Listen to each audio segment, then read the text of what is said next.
So ito guys, task building draw 1.31. So tips, draw the task as a whole using right angle as a whole. Then draw as a whole and cut. Then use repair tool X to cut out the parts between the two building. Okay, let's do this as a whole. Dito lang siguro, no? Okay, F.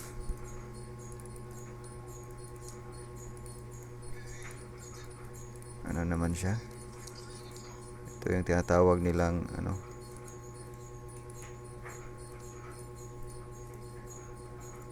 ambiguous.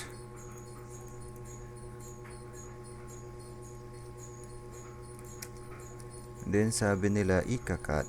Okay, cut natin. Walang problema yan. Pwede ganyan ninyo pag-cut guys. Yan. T.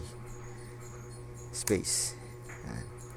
Then use repair tool para makat. So X, pag gumagamit kayo ng guys, repair tool, i-click nyo yung feature nga gusto nyong i-edit or i-repair. Ito yung repair tool X guys, repair rectangle. Ano to siya? If sa draw to, F to, itong right angle. So X, ito yung gusto kong i-repair. So i-click ko to. Yan, ibang kulay. Then pwede na ako mag-repair. Ganyan na guys. Yan. So ito isa, parang ganito yung itsura niya guys ganito guys. Yan. Then ito siya, parang ganito guys. Ganyan lang kasi ito yung mission natin makagamit tayo ng repair tool. Ganyan lang siguro guys, okay na to. Bahala na si checker nito if ipapas niya yan or ibabalik. Okay, this part F. Yun lang guys. Ito building extension, salin natin to. Ito yung niya, property line. Parang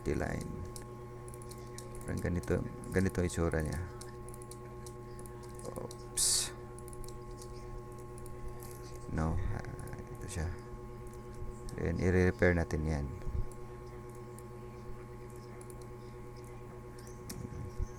Tsamba-tsamba lang yun guys, tsamba-tsamba. Okay, i-cut natin, F. Sabi niya i-cut i-cut natin para walang sasama ng loob. T.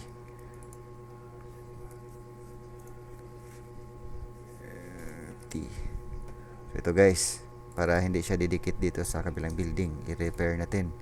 X, repair tool. Click sa building or sa feature na gusto nyong i-repair. Pagka-click nyo, yun, kakapal yung line. So pwede na kayo mag-repair tool. Ganyan siguro itsura niyan guys. Ambiguous kasi yan So ito naman, click. Parang ganyan ganyan siguro yan. Again, in-escape ko lang yan, escape. Yan, ito siya, ground. So ganyan natin yan. Hindi man siya ganito talaga yung itsura, pero okay na yan. Bahala na si checker dyan if ibabalik niya. Lalabas dito yung comment. So ko rin yun, pag may task ko dito na ibabalik ng checker, i-record ko pa rin paano i-fix yung binabalik niya. Okay, submit natin to, Control A. Yes, thank you.